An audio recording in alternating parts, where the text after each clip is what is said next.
नमस्कार दोस्तों, Shri Jyoti Sitaram TV news में आपका स्वागत है। देखिए इस वक्त की खास खबर। झांसी ललितपुर में पत्रकार वार्ता में कहा बुंदेलखंड राज्य के बारे में हर लोगों को चेताते हुए भानु प्रताप बुंदेलखंड के पक्षधर बुंदेलखंड राज बनना चाहिए। जो बुंदेलखंड राज्य का नहीं वो किसी काम का नहीं। बुंदेलखंड निर्माण मोर्चा अध्यक्ष भानु सहाय ने ललितपुर में हुई पत्रकार वार्ता में बताया कि मां श्री नरेंद्र मोदी जी, मां श्री राजनाथ सिंह जी एवं श्री उमा भारती जी ने 3 साल के भीतर बुंदेलखंड राज्य बनाने का वादा हम बुंदेलियों से किया था। 3 साल की जगह 10 साल से ऊपर का समय गुजर चुका है। 3 साल का झूठा वादा करने वालों को राम को कॉल खिलकर चुनाव में हरवाने का कार्य 2022 के उत्तर प्रदेश विधानसभा से प्रारंभ किया। छोटा उ 2022 विधानसभा चुनाव में बीजेपी 3 विधानसभा सीट हारी, 5,65,000 वोट कम हुए एवं 56,000 नोटा दबवाया। ये शुरुआत हुई। विधानसभा चुनाव 2023 में दतिया में 2, निवाड़ी में 1 और टीकमगढ़ में 2 सीट हरवाने का कार्य किया। धन अभाव में छतरपुर, पन्ना, दमोह एवं सागर जनपदों में कार्य नहीं कर सके। हाल ही में हुए लोकसभा चुनाव में सागर मंडल को छोड़ बांदा, जालौन और हमीरपुर में बीजेपी हारी एवं झांसी के सांसद पिछले चुनाव में 4 लाख वोट से जीते थे। इस बार बामुश्किल 1 लाख से ही जीत पाए। इसी प्रकार दतिया सांसद पिछले चुनाव में 2 लाख से जीती थी, पर इस बार मात्र 63,000 से जीत पाए। अभी भी समय है। उत्तर प्रदेश और मध्य प्रदेश के प्रस्तावित जिलों का पृथक बुंदेलखंड राज्य बना 2027 में छोटा उ 2028 में एवं 2029 को लोकसभा के चुनावों में हारने को तैयार हो जाओ। भगवान राम जी के साथ धोखाधड़ी करने के परिणाम में अयोध्या व चित्रकूट में भाजपा परास्त हुई है। बुंदेलखंड निर्माण मोर्चा एवं बुंदेलखंड अधिकार मंच के तत्वाधान में रथ यात्रा का मकसद बड़ी संख्या में समूचे बुंदेलखंड क्षेत्र में लोगों को राम को कॉल अभियान से जोड़ना है, जिससे राज्य निर्माण के लिए चुनावी बुंदेली बनने एवं मौन धारण करने वालों को चुनाव में हराया जा सके, क्योंकि जो बुंदेलखंड राज्य का नहीं वो किसी काम का नहीं है। रथ यात्रा 20 सितम्बर को सर्वेश्वर धाम, बांध कॉलोनी ललितपुर से प्रारंभ होंगी। 21 सितंबर को झांसी, 22 और 23 को जालौन, 24 को राठेर महोबा, 25 को हमीरपुर, 26 और 27 को बांदा व 28 को चित्रकूट में समाप्त होंगी। रथ यात्रा का संयोजक अमित खंगार, हरिमोहन पंचाल, रंजना खंगार को बनाया गया है। पत्रकार वार्ता में मोर्चा अध्यक्ष भानु सहाय, रघुराज शर्मा, हनीफ खान, प्रदीप झा, सुनील शर्मा, बंटी सरदार, अरविंद जैन बबली, संतोष की उपस्थित रहे। आलोक सोनी की खास खबर। लेकिन आज तक विडंबना ये है कि ना तो स्टेट जागी गवर्नमेंट ना राज्य जागी, लेकिन आपकी जो जिम्मेदारी है लड़ाई लड़ने की वो जारी है। ये यात्रा कहाँ तक पहुँचे?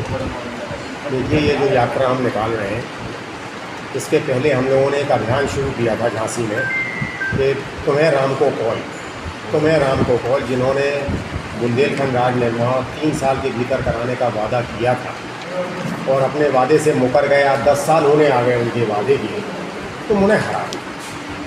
तो जब हमने उत्तर प्रदेश के विधानसभा में ये कार्य किया, 3 विधायक इनके हारे, 5,65,000 वोट इनके कम भरे और 56,000 नोटा दबाए।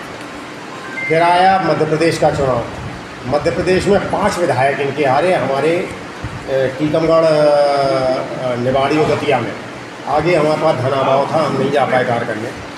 अभी लोकसभा के चुनाव में ये 3 सांसद हार गए और झांसी के सांसद भी 4 लाख से जीते थे, इस बार 1 लाख से रह गए। तो हमारे हिसाब से तो 3 लाख से ये हार ही गए। हमारे झांसी के सांसद वो सांसद है जिनके पिता ने 1970 में सबसे पहले झंडा उठाया था बुंदेलखंड एकीकरण समिति को लेके बुंदेलखंड राज बनाने का। लेकिन दुर्भाग्य है हमारे झांसी के सांसद का कि जो ऐसे निर्भीक पिता के बेटे हैं और आज इतना डर रहे हैं कि पिछले 5 से अब तो 6 साल होने आ रहे हैं, 6.25-5 साल हो गए, एक बार पार्लियामेंट में ये जय बुंदेलखंड नहीं बोलते। सांसद जी का नाम क्या है? अनुराग शर्मा जी झांसी के सांसद हैं। और हम लोगों ने चिल्ला के लोगों से कहा था तुम्हें राम को कॉल। ऐसा सांसद किस काम का जो हमारे बुंदेलखंड के काम। पूरे ललितपुर में घूम के ये दूसरे दिन झांसी पहुँचेगी। झांसी में हमारी स्कूटर रैली है। फिर इसी तरह से जालौन जाएगी, जालौन से महोबा, महोबा से हमीरपुर, बांदा और चित्रकूट में खत्म हुई है। प्रथम चरण है। द्वितीय चरण में हम मध्य प्रदेश में 15 अक्टूबर से प्रारंभ करेंगे। हमारा उद्देश्य ये है कि ज़्यादा से ज़्यादा लोगों को अब इस बात के लिए तैयार करना कि तुम्हें राम को कॉल तुम्हें राम को कौन है जिन्होंने बुंदेलखंड राज निर्माण को लेकर हमें ठगा है, छला है, हमसे बरगला कर वोट लेके भाग गए, ऐसे कपटी लोगों को इस बार हरा दो, क्योंकि भगवान राम जहाँ विराजे हैं राजा के रूप में, उसको हमें राजधानी बनाना है। और अगर हम सच्चे राम भक्त हैं तो हमें राजा राम सरकार के प्रति अपनी निष्ठाएं सड़क पर आकर दिखाना पड़ेंगी। ये हमारा मुख्य उद्देश्य है कि जितने ज़्यादा लोग हम जोड़ पाएंगे उतना 2027 में इनको हम निपटाने के लाइन पर पहुंच जाएंगे। जीत रहा कौन, हमसे कोई लेना देना नहीं। तो सहाय आप तो भाजपा को हराने की बात कर रहे हैं कि बुंदेलखंड राज हराने की बात इसलिए कर रहे हैं क्योंकि उन्होंने हमें ठगा है 3 साल का वादा करके। उन्होंने कहा था कि भगवान राम को साक्षी मानकर हम ये वादा कर रहे हैं कि 3 साल के भीतर बुंदेलखंड बन जाएगा। अब 3 की जगह 10 साल हो गए। हम इसलिए उनको हरा रहे हैं कि तुम अपने वादे से भाग रहे हो, दूसरे ने वादा नहीं किया। बुंदेलखंड राज बन जाता तो वोट देंगे? अरे बिल्कुल, हम तो सब ज्वाइन कर लेंगे। ये आज बुंदेलखंड बना दें, हम लोग सारे ऐलान कर रहे हैं, भाजपा ज्वाइन कर लेंगे। 100% ज्वाइन कर लेंगे। हमें बुंदेलखंड से मतलब है। भानु जी, राजा बुंदेला की कोई भूमिका है बुंदेलखंड प्रांत बनाने में क्या? देखिए राजा क्या वो मुख्यमंत्री बनने का सपना देख रहे हैं क्या? देखिए राजा बुंदेला क्योंकि हमारे बड़े भाई हैं, उनके साथ हम कार्यवाहक अध्यक्ष हुआ करते थे, तो हमारे अध्यक्ष थे। अब वो भाजपा में जब से चले गए और एक तरह से सो गए थे, चिमा गए थे, अब वो जब बाहर निकल के आए हैं पुनः, तो हमारी उनसे फ़ोन पे इतनी सी बात हुई थी कि राजा भाई कम से कम आप यही भूमिका निभा लो कि आप अपने शीर्ष नेताओं को तैयार कर लो। बाकी डराने का काम तो हम यहाँ कर ही रहे हैं, हराने के नाम पर लेके। आप उनको तैयार करने का काम कर लो। बुंदेलखंड प्रांत का मुद्दा बहुत पहले चल रहा है, लेकिन बीच में कुछ समय शांत रहा। क्या अब ऐसा लगने लगा है कि ये राज्य बनने की, और इसलिए आप लोग वापस इसको बढ़ावा देने के लिए तैयार हो गए हैं? देखिए 2001 में शंकर भैया की मृत्यु के बाद सिर्फ 3 साल ये शांत रहा। 2004 तक 2004 के बाद राजा बुंदेला उस संस्था के अध्यक्ष हो गए थे, हम उसके कार्यवाहक अध्यक्ष हो गए थे। तो उस समय हम लोगों ने 11 यात्राएं निकाली थी, आपके यहाँ से भी वो यात्राएं होके गई थी। तो उसके बाद 2009 में राजा बुंदेला जी ने भाजपा ज्वाइन कर ली, और भी जो बड़े बड़े लोग थे उन्होंने भाजपा ज्वाइन कर लिया। झांसी के सांसद हैं, उनके पिता ने 1970 में सबसे पहले झंडा उठाया था बुंदेलखंड एकीकरण समिति बना के।